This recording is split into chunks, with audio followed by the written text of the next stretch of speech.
The 45-year-old quarterback, a 15-time Pro Bowler, 7-time Super Bowl champion. He holds practically every major all-time passing record in the NFL.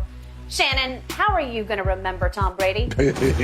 Like everybody else. They are the GOAT quarterback. I mean, 23 seasons, 7 Super Bowl, 10 appearances, 5 Super Bowl MVPs, 3 league MVPs, damn near 90,000. What record does he doesn't have? Some of these records ain't going to be, I don't believe anybody's breaking that playoff record. I don't believe anybody's throwing for 13,000 playoff yards, Skip. I don't believe anybody's throwing for 88 touchdown passes because I don't believe you're going to be able to play enough games to be able to do that. Yep. So Tom Brady could have, if you chop his career up, 23 and do 7-year increments, he's a Hall of Famer. And most of those, with the exception of the last, you can make a case he's the greatest quarterback if you take his first 7 years, his middle 7 years, and his last 7 years. You can make a case he's the greatest quarterback, even if you chop his career up.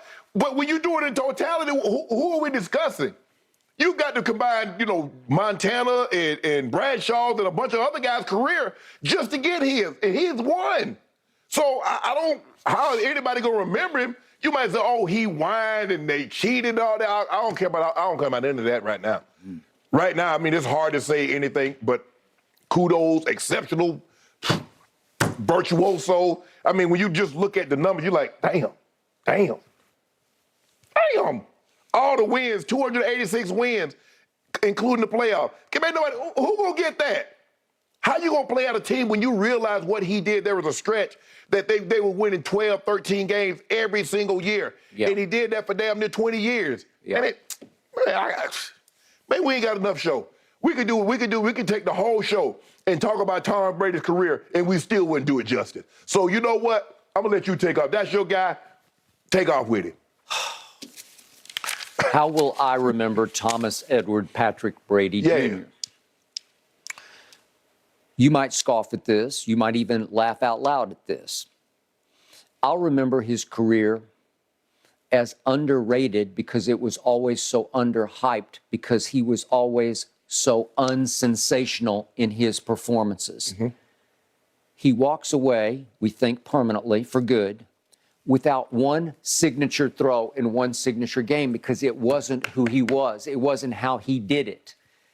The numbers scream sensation. Oh, yeah. As you say, it's hard to even begin to argue with any of the numbers. But do you know a walk-off throw that he made? Do you know a play where you say, oh, I remember that one? I do remember he beat Drew Brees up in Foxborough with a walk-off pass at the end of the game, and it's the only one I can vaguely remember. But I'm talking about big games, big stages, AFC championship games, even NFC championship game. Do I remember a throw in a Super Bowl? I don't. No. I don't remember one. But I do know he went to 10 Super Bowls and he won 7. Yeah. And I do know that the first 6 were won with game-winning drives in the fourth quarter or overtime of all of the first 6. Yeah. And I do know that in the first Eli Super Bowl, that even though it was low scoring, he was having a hard time against a really good defensive front. I do know that he did what he always does. He went 80 yards in 12 plays, and he hit Randy Moss on 3rd and goal from the 6-yard line with a 6-yard touchdown pass with about just a little over 2 minutes left, that put them ahead 14-10. And Bill Belichick's defense then allowed Eli Manning, of all quarterbacks, to go 75 yards in 13 plays, including the helmet catch, as we know, including one ball that Asante Samuel should have caught, that he jumped a little quick on and came down a little too fast before it got to him. But that drive ends with a 13-yard touchdown pass from Eli to Plaxico that won the game 17-14 with 39 seconds left. So I do know that even in that game, he did that. And I do know that even in the Philadelphia loss, what was it, 41-33? 41-33. I do know that he did score 33 points against a top-5 defense, and I do know that in that game, he threw for the all-time playoff record, not the Super Bowl, the all-time playoff record, 505 yards in the loss. And if you can explain to me, I'll go to my grave wondering why Malcolm Butler got benched for the totality of that game. I don't get it. Again, you needed him. He played the most snaps on defense for the season, the regular season. So I don't get that. But I also know that, remember, Brady came back on Jacksonville in the AFC Championship game. They're down 20-10 early in the fourth quarter. He's playing with what he said was 12 stitches in the base of his thumb on his throwing hand on some kind of weird cut that he suffered, he said, in practice on Wednesday ahead of the Sunday game. And in the fourth quarter against Saxonville, he throws for 124 and 2 touchdowns, and they roar back to win the game. And then I'll never forget, maybe my favorite Brady sequence of all time was against young gun Mahomes at his place at Arrowhead in overtime. They did win the toss. I got it. But he faces 3 straight 3rd and 10s. It's impossible. And he goes, Edelman, Gronk, converts 3 straight 3rd and 10s. As you know, it's the odds against it are just unfathomable. And he did that to drive them down in Burkhead. Again, there wasn't like an 80-yard walk-off touchdown. Burkhead ran 2 yards for the touchdown. Maybe, Skip, you have to look at his career like Kareem. Because Kareem had the sky hook, and you don't remember a particular shot. Because all of you just the sky hook. Because Tom was so great for so long, it's hard to pin. You look at games in which Tom did, like, damn, man, he did this. You remember the game against in the Super Bowl against Carolina, or you remember the game in the Super Bowl against this team, or you remember maybe it's not so much a throw, because Jordan got the walk-off. You remember Jordan when he hit the game, when he hit the against Cleveland in Game 5. Against Elo. You remember? Do I? It's like emblazoned in my psyche. Magic, the baby sky hook. Oh, I was there. I was in the front row. So I do. I remember. Tiger Woods. You remember that putt on Augusta in 18? Was it 16? I remember so many Tiger shots. There's signatures everywhere. Yes. Everywhere. Burns didn't have you ever in your life. In your life. Last roll, and you can see the Nike logo, right? So. Okay, I can't make it up. It's fairy tale. Brady it's Hollywood. Maybe doesn't have a moment like that. But Skip, he has the movie. It ain't a man. You remember that scene in this movie? The movie was so great.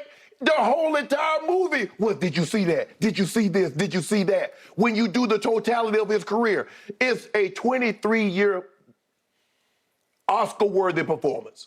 Whatever your favorite movie it is, the Maltese Falcon, maybe you like whatever, Ben-Hur, Cleopatra. Now you're going way back, man. Well, I'm talking about when they talk about great movies. Whatever, Skip, it's a movie that whomever the greatest screenwriter couldn't have wrote this. The Godfather. Right? Okay. 1, 2, whoever. Skip, that's 23 years of basically virtuoso performances. And we're going to talk about this. I think we're going to do this, Skip. You know, where do you rank his career?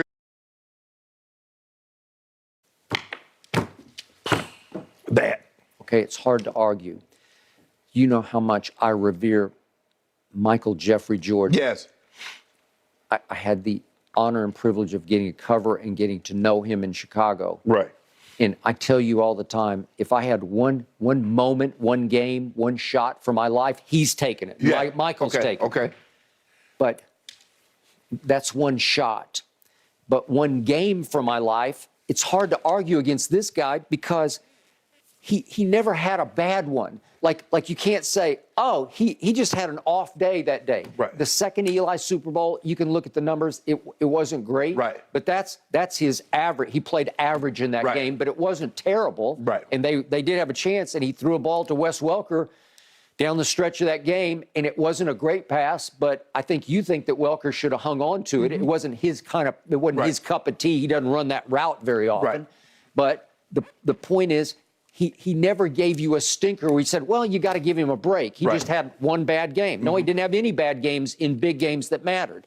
So the clutchest overall performer I ever witnessed was Brady, but I don't have a signature. I don't have Michael stealing the ball from Karl Malone in the corner and dribbling it all the way up the floor and holding the pose in Utah for the final shot. And this is the difference between basketball and football, because you say for one shot, you want Mike. You got to do a game. You can't say one throw.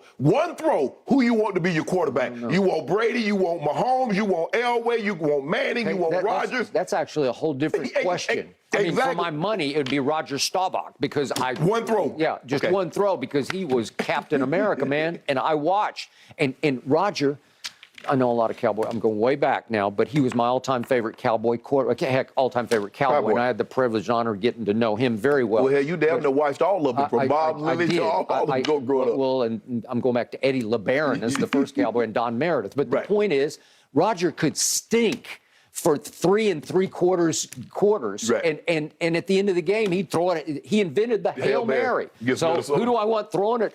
God seemed to be on Roger's side, right? So I'll take Roger for one throw. Right. But for one game, how can you argue against this guy? And how can you now undercut what he did for all those 20 years in New England in spite of Bill Belichick? Right. I think Belichick's getting exposed without Tom. I've called Tom the greatest leader in the history of sports just because he had to overcome the old school Belichick, because the locker room wanted to revolt. It wanted to mutiny against Belichick, and I think he kept that locker room together. Yeah, Skip, I think you're kind of winning me over with Brady's impact in New England.